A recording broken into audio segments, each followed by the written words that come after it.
La machine à laver s'arrêta doucement et je tendis la main pour en sortir le paquet de serviettes chaudes. Parfumées à la lavande, pliées comme Delmar les aimait, bords alignés, coins rentrés. Une véritable mémoire musculaire. Personne ici ne remarque ce genre de choses maintenant. Je posai le panier sur le pouf et commençai à plier tandis que la voix de Céleste me parvenait de la cuisine, à la fois aiguë et sirupeuse. « Elle est toujours là ?» dit-elle à la personne au téléphone. Je veux dire, que fait-on de quelqu'un qui traîne? C'est comme avoir une plante d'intérieur qui parle. Une vieille femme inutile. Mes mains s'arrêtèrent au milieu du pli. Une serviette bleu marine s'affaissa légèrement sous ma main, son ourlet cousu soudain plus lourd. Elle ne le murmura pas. Elle ne baissa même pas la voix. La bouilloire siffla derrière elle. Le cliquetis des tasses en céramique, le bourdonnement du réfrigérateur, tout était normal, rien à faire. Et pourtant, quelque chose dans l'air avait changé. Je finis de plier la serviette et la poser sur la pile, droite et lisse. Je n'ai pas bronché. Je ne me suis pas éclairci la gorge ni précipité pour la confronter. Cela lui aurait donné ce qu'elle voulait montrer. Au lieu de cela, j'ai soulevé la serviette suivante et j'ai continué. Rowan dit qu'elle ne va pas partir de sitôt, a ajouté Céleste avec un rire pincé. Mais on verra bien. Peut-être qu'une fois la chambre d'enfant installée, elle comprendra le message. J'atteignis la dernière serviette et passai ma paume sur le tissu. Delmar disait que j'étais trop douce pour la confrontation, trop délicate pour les phrases dures, mais il avait mal compris. J'étais douce parce que je l'avais choisi, pas parce que je n'avais pas de dents. Dans le miroir du couloir, je m'aperçus. Cheveux attachés, lèvres tirées, yeux serrés, toujours immobiles, pas brisés, pas surpris, juste finis. Ce soir-là, Rowan me croisa dans l'escalier et marmonna quelque chose à propos de la circulation sur l'I-89. J'acquiesçai. Nous dérivions tous les deux dans la même maison, mais plus dans le même monde. À l'étage. Je tendis la main sous le lit pour prendre la boîte à photos, celle avec le chapeau de pirate, les chasses au trésor et les photos de gâteaux faits maison. Le 5e anniversaire de Rowan me sourit. Je refermai le couvercle et éteignis la lumière. Le soleil matinal filtrait à travers les stores, mince et pâle. Je me réveillai sans réveil, comme d'habitude. Mes genoux me faisaient un peu plus mal que d'habitude. Et pendant une seconde, je n'ai pas pu me souvenir du jour. Puis j'ai vu le calendrier entouré d'encre bleue, comme chaque année au V70. Je suis resté assise au bord du lit un long moment, attendant des pas dans l'escalier ou quelqu'un frappant à ma porte. Il n'y en avait pas de plateau de petit déjeuner, pas de ballon scotché au chambranle, juste le bruit étouffé de Céleste parlant au chien et le murmure de la télévision dans le bureau du rez-de-chaussée. Je me suis préparé une soupe aux lentilles. Non pas parce que j'en avais particulièrement envie, mais parce que c'était facile et chaud. Pendant que le bouillon mijotait, j'ai sorti les bons plats, ceux avec le petit motif indigo que Delmar et moi avions choisi chez un antiquaire de Montpellier. J'ai mis 3 couverts à table. Habitude. Je me suis assise et j'ai mangé lentement, laissant la soupe me napper la gorge, mon esprit errant vers des années passées. L'anniversaire où Rowan m'avait fait une carte avec des macaronis en lettres sur lesquelles était écrit « Meilleure maman ». Celui où Delmar m'avait réveillé avec un petit cupcake et une jonquille dans un verre à jus. Mon téléphone est resté silencieux. J'ai vérifié une fois, puis deux. Une notification a clignoté pour une alerte météo. Puis, juste avant le coucher du soleil, un message est arrivé. Rowan. Salut maman. Longue journée. Bonne nuit. On fera quelque chose ce week-end. Peut-être. À plus tard. J'ai tapé « Merci » et j'ai fixé le curseur clignotant un long moment avant d'appuyer sur « Envoyer ». Puis j'ai placé mon bol dans l'évier et débarrassé les 2 autres couverts, empilant soigneusement les assiettes inutilisées. À l'étage, j'ai ouvert le placard et j'ai de nouveau descendu la boîte. J'ai trouvé la photo de Rowan dans son costume de dragon fait maison. Feutre vert, pointe de fil rouge, grandes ailes inégales que nous avions fabriquées ensemble. Il avait 6 ans. Il m'avait supplié de lui peindre le visage aussi, même si ça le démangeait. J'ai glissé la photo dans la poche de mon pull. La porte a grincé derrière moi lorsque j'ai entendu la voix de Céleste flotter dans l'escalier. Je l'ai entendu le dire à une voisine au téléphone cet après-midi-là, sa voix résonnant à travers la bouche d'aération pendant que je dépoussiérais le plinthe. Oui, Elle est dans la chambre d'amis du fond. C'est calme, elle préfère ça. Les mots me frappèrent comme des échardes. La chambre d'amis du fond. Ni la chambre de maman, ni l'espace d'Orina, juste un coin anonyme, comme si j'étais un élément saisonnier ou une valise oubliée. Ce soir-là, au dîner, Céleste posa son verre et mentionna nonchalamment. On pense fonder une famille l'année prochaine. Elle regarda Rowan, qui était à mi-chemin de sa mise, et je parlais à Ivy de chambre d'enfant, tu sais, de palettes de couleurs et tout ça. Rowan hocha vaguement la tête. Ouais, on pourrait probablement aménager la pièce du fond. L'ouvrir. Ajouter un de ces coins lecture que tu aimais enfant. Il ne me jeta même pas un coup d'œil. J'ai coupé dans ma nourriture sans faire de commentaires. Le mur entre le vieux placard à linge et cette pièce pourrait tomber, poursuivit Céleste. Il n'est pas porteur. J'ai vérifié. J'ai levé les yeux brièvement. Je n'avais pas remarqué que tu avais mesuré ma chambre. Elle cligna des yeux, puis sourit légèrement. Bon, ce n'est pas vraiment la chambre de quelqu'un, juste un espace qu'on essaie de mieux utiliser. J'en pris une autre bouchée. Efficace. Ce soir-là, j'ouvris le coffre de rangement au pied de mon lit et commençai à trier. Une boîte pour l'essentiel, une pour les dons, une pour les souvenirs. J'écrivis la première au marqueur noir, pas la tienne. J'y glissai les serviettes en lin repassé de ma liste de mariage, le chemin de table cousu main de la mère de Delmar et le registre relié en cuir où je comptais nos économies au centime près.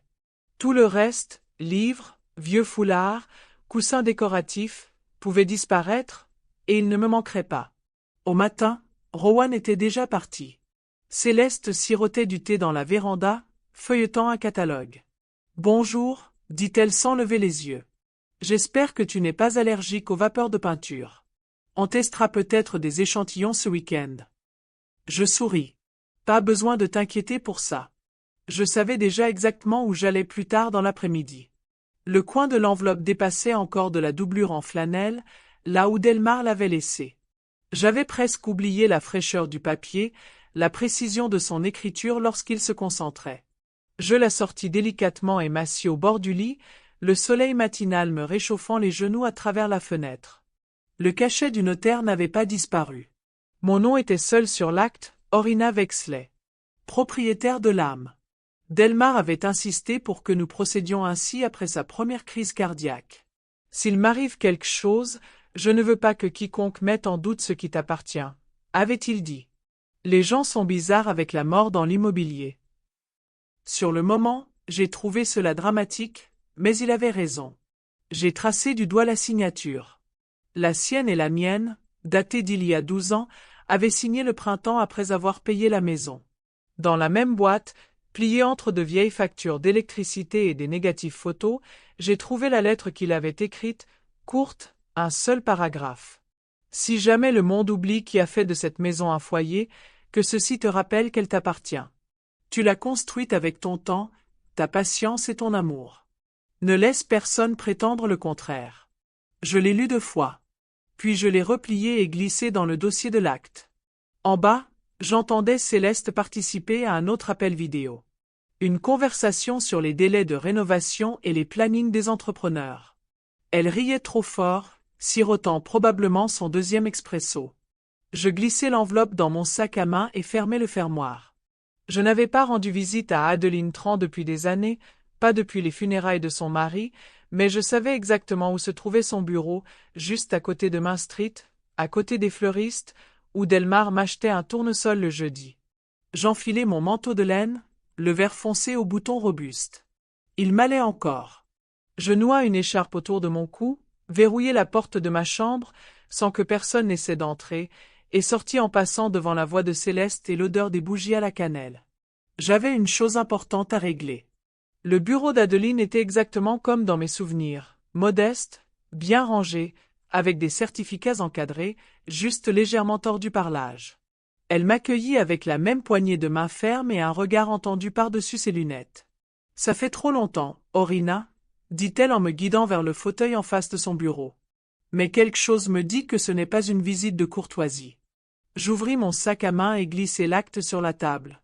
Je dois modifier mon testament et il me faut une écriture irréprochable. Pas de faille, pas de surprise.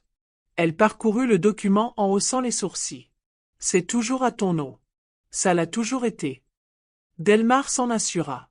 Adeline hocha lentement la tête. Bravo. Elle fit claquer son stylo. Parle-moi. Je lui ai tout raconté.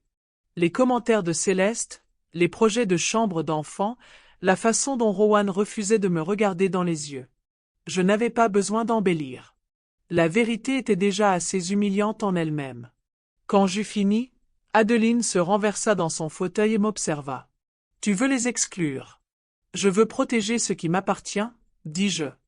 Et je veux m'assurer que ça aille à quelqu'un qui sait encore ce que signifie aimer. » Elle griffonna quelques mots, puis ouvrit un classeur. « Nous mettrons à jour ton testament, transférerons la propriété conditionnelle à une fiducie et inclurons une clause déclenchant une inscription immédiate sous ton autorité. »« Que ça reste discret, dis-je. Je veux que les papiers soient terminés avant que quiconque ne réalise ma décision. »« Tu as toujours été plus futé qu'on ne le pensait, murmura-t-elle. »« Non, dis-je. J'ai juste arrêté de le la rappeler. » 1 heure plus tard, je ressortis avec un dossier propre dans mon sac et une date sur le calendrier pour une signature finale. Adeline me lança un long regard vers la porte, un de ces regards qui me semblait à la fois un avertissement et une bénédiction. Quand je rentrai, la maison était silencieuse. Céleste avait dû faire des courses. Je passai devant le catalogue de la chambre d'enfant laissé ouvert sur l'îlot central de la cuisine. Les pages étaient écornées, surlignées de rose, dans des tons neutres et doux pour une présence apaisante. J'ai refermé le livre délicatement et l'ai remis dans le tiroir. Puis j'ai appelé quelqu'un à qui je n'avais pas parlé depuis des années. C'était un samedi quand j'entendis sa voix s'élever, de ce ton léger et répété qu'elle employait toujours avec ses invités. Je revenais du marché avec un sac de poires et une brique de lait lorsque la porte d'entrée s'ouvrit en grinçant, suivie d'un éclat de rire et de talons sur le parquet. « Entrez. Regardez les marches. »« Désolée, c'est une vieille maison, » dit Céleste d'une voix douce. « Mais elle a tellement de potentiel. On va tout remettre au goût du jour une fois qu'elle sera officiellement à nous. » Je m'arrêtai dans le couloir, à moitié caché par le porte-manteau. Elle continua. On pense abattre le mur pour créer un espace de vie plus ouvert. Rowan veut un bureau avec des étagères intégrées. Et cette pièce-là, dit-elle d'un ton plus bas. C'était l'endroit où sa mère dort. Mais elle ne restera pas ici pour toujours. Ils rirent tous. Légers, décontractés, dédaigneux. J'emportai mes courses dans la cuisine et les déposai lentement. Je ne fis aucun bruit. Je ne l'ai pas interrompue. J'ai juste écouté. Elle m'a montré la baie vitrée qu'elle comptait transformer en coin repas. Elle a évoqué le remplacement du carrelage de la cuisine. Il est un peu démodé. C'était le même que Delmar avait posé à la main pendant 2 semaines, avec un cordeau et un niveau si précis qu'il faisait encore hocher la tête des entrepreneurs. Un des invités a demandé « Et ta belle-mère? Ça ne la dérange pas ?» Céleste a hésité. « Oh, elle est facile à vivre. Elle reste généralement discrète. Elle est habituée à la simplicité. » Je suis apparue. Puis, sans crier, sans colère. Juste présente. La conversation a trébuché. Céleste s'est retournée et a cligné des yeux comme si j'étais une ombre qu'elle n'aurait pas imaginée. « Salut, Orena » a lancé l'une des femmes. « Belle maison. »« Merci » ai-je dit. « Elle est à moi depuis longtemps. » J'ai ouvert le réfrigérateur, pris le lait et versé un verre avec précaution. Personne n'a parlé. Céleste s'est éclairci la gorge. Nous parlions simplement de possibilités. Bien sûr, j'ai dit, chaque maison a ses options, et chaque option a ses conséquences, ai-je pensé en retournant dans ma chambre et en attrapant l'acte de propriété.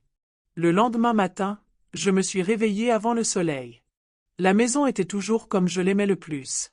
J'ai traversé lentement la cuisine, mesurant la farine et écrasant des bananes pour le pain, comme Delmar l'aimait toujours. Pas de noix, juste de la cannelle et de la vanille. J'ai laissé le pain fini refroidir sur le plan de travail à côté d'un post-it de ma main. Pour ceux qui ont encore une âme. Céleste n'y verrait pas trop clair. Elle ne l'a jamais fait. De retour dans ma chambre, j'ai ouvert le tiroir du haut et j'ai sorti le dossier qu'Adeline m'avait donné. Tout était signé, notarié et prêt. Il ne me restait plus qu'un coup de fil. Je me suis assis au bord de mon lit, la lumière du matin se levant lentement. La vitre s'ouvrit et je composai le numéro de mémoire. Vince Arov à l'appareil.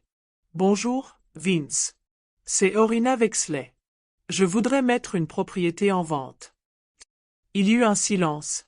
La maison de Windrod. Oui, dis-je calmement. Valeur marchande, annonce discrète, demande directe uniquement, et tous les contacts me parviennent. Compris, répondit-il. Vous recevrez les documents préliminaires aujourd'hui. Bien. Je marquai une pause. Et ne répondez pas aux appels d'une femme nommée Céleste. Si elle vous contacte, recommandez-la moi. Il rit doucement. Je me souviens de ton style, Orina. Tu avais toujours 2 coups d'avance. J'ai juste arrêté d'attendre la permission, dis-je. Nous raccrochâmes et j'exhalai lentement.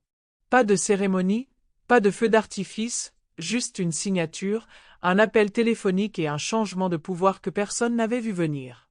Plus tard dans l'après-midi, Rowan rentra du travail et marmonna quelque chose à propos de réunion et de livraison. Céleste était sortie chercher des échantillons pour le papier peint de la chambre de bébé, encore perdu dans une vision qui n'avait plus de fondement. Je m'assis au soleil. Je me suis installé dans ma chambre avec une tasse de thé, laissant la vapeur estomper les contours du matin. Les documents immobiliers sont arrivés dans ma boîte mail à 15 heures si précises. J'ai lu chaque ligne signée et j'ai cliqué sur « Envoyer ». La maison n'était plus seulement à moi. Elle n'avait jamais cessé de l'être. Et maintenant, pour la première fois depuis des années, j'ai ressenti ce que je n'avais pas ressenti depuis longtemps. Ni amertume, ni colère, mais soulagement. Le samedi est arrivé avec un soleil glacial, celui qui rendait tout plus innocent qu'il ne l'était. Je suis resté dans la cuisine à couper des citrons et à disposer des biscuits sur un plateau en porcelaine, tandis que Céleste voltigeait dans la maison, gonflant les oreillers et allumant ses ridicules bougies à la vanille et au cèdre. « On reçoit juste quelques amis », a-t-elle dit d'un ton léger. Très décontracté. J'ai dit à Rowan que c'était juste l'occasion de faire visiter la maison avant de commencer les rénovations. J'ai hoché la tête et porté le plateau dans la salle à manger. Elle n'avait pas remarqué que je l'avais posé à côté d'une petite pile de cartes de visite, chacune portant le nom et les coordonnées de Vince Arov. À midi, la maison vibrait du bourdonnement des conversations et du léger tintement des verres. Céleste allait de pièce en pièce, telle une apprentie agente immobilière, montrant les luminaires, les moulures de la cheminée et même le garde-manger comme si elle les avait conçus elle-même.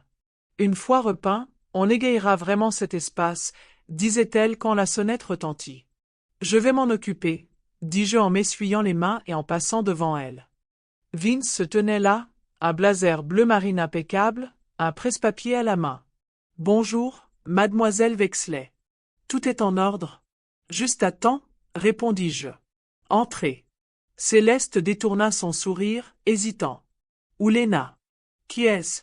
Voici Vince Arov, dis-je d'un ton neutre. Il est là pour faire visiter la maison. Vous voudrez bien le laisser passer. Céleste cligna des yeux, figée à mi-chemin. Rowan, levant enfin les yeux d'une conversation, s'approcha. Visite. De quoi parlez-vous? J'ai mis la propriété en vente, dis-je. C'est à moi de le faire, et le premier rendez-vous est aujourd'hui. Leurs amis commencèrent à murmurer. Quelqu'un ajusta un verre de vin sur la table basse. Vous l'avez mise en vente? Demanda lentement Rowan, comme si les mots eux-mêmes pouvaient se transformer s'ils fixaient suffisamment. Oui, répondis-je. Et ça suscite déjà de l'intérêt. Céleste laissa échapper un rire qui ressemblait davantage à un halètement. Tu ne peux pas être sérieuse. Je souris enfin en sirotant la limonade que je m'étais servie. Je ne plaisantais pas, et ce fut le dernier mot que je prononçai avant de regagner ma chambre, où l'acte de propriété original était toujours intact. Ils attendirent que les invités soient partis. Rowan me trouva dans la cuisine, les bras croisés, la mâchoire serrée comme celle de Delmar quand il se retenait plus qu'il ne pouvait. Céleste suivait, raide et silencieuse, ses ongles vernis tapotant son téléphone. « Tu as mis la maison en vente sans nous prévenir ?» demanda Rowan d'une voix basse et tendue. « Tu nous as pris au dépourvu devant tout le monde. » Je posai délicatement le torchon sur le comptoir, puis me retournai et ouvris le tiroir à côté de la cuisinière. De l'intérieur, j'en sortis le dossier, le même que Delmar avait caché il y a des années. Je le posai à plat sur le comptoir et l'ouvris à l'acte de propriété. Mon nom, mes initiales, le sceau. Je ne t'ai pas pris au dépourvu, dis-je. Je te l'ai rappelé. Rowan le fixa comme si c'était impossible.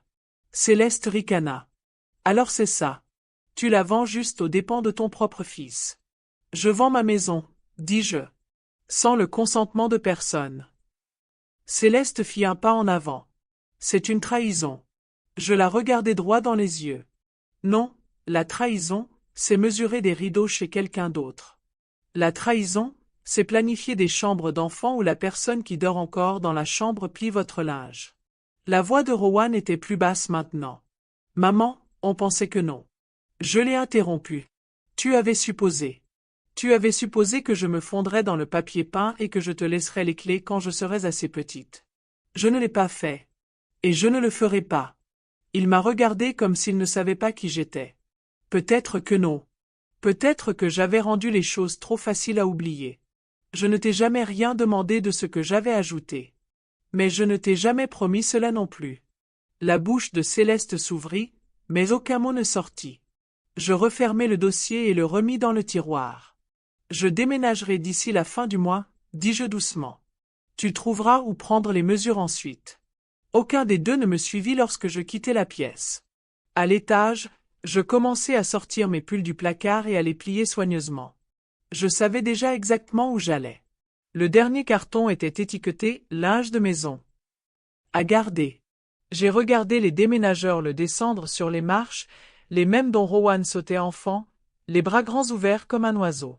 J'ai tendu à Vince la dernière enveloppe contenant les clés et j'ai signé les papiers de clôture sans hésitation. L'acheteur, un jeune couple de Montpellier, m'avait écrit une lettre expliquant qu'ils espéraient élever leurs enfants dans une maison à histoire. J'ai apprécié. Je n'ai pas laissé de mots. Je n'ai pas laissé de pain aux bananes, juste le silence.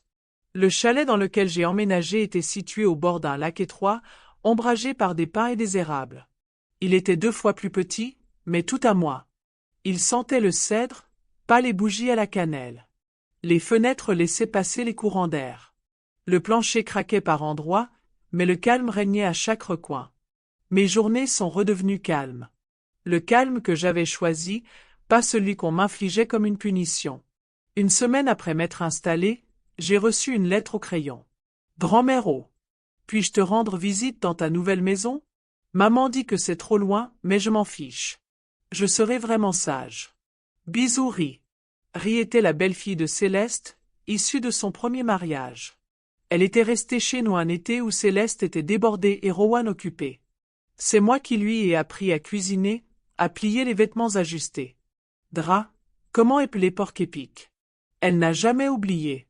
J'ai épinglé la lettre au réfrigérateur avec un aimant en forme de tournesol. Ce soir-là, assis près de la fenêtre avec une tasse de thé, j'ai regardé le lac prendre une teinte cuivrée sous le soleil couchant. Une brise agitait les quenouilles. Pas de voix derrière moi. Pas de pas à la recherche de nouveaux murs. Juste le bruit du vent qui traversait un endroit qui savait que j'appartenais. Il dirait que c'était égoïste. Méchant, peut-être. Mais je ne leur ai pas pris la maison. Je me suis simplement rappelé qu'elle avait toujours été à moi. Et maintenant, je me la suis redonnée, avec l'espace, le silence et le ciel au-dessus.